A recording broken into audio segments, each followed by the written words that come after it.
That's a pickle there. That's a pickle. Try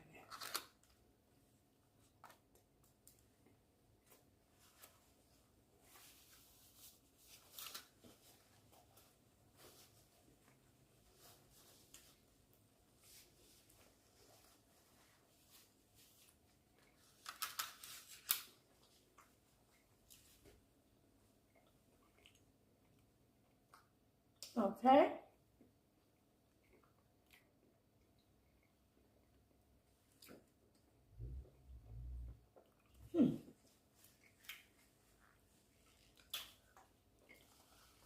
Okay, so it actually is pretty good, especially if you like the McChicken. It's pretty good.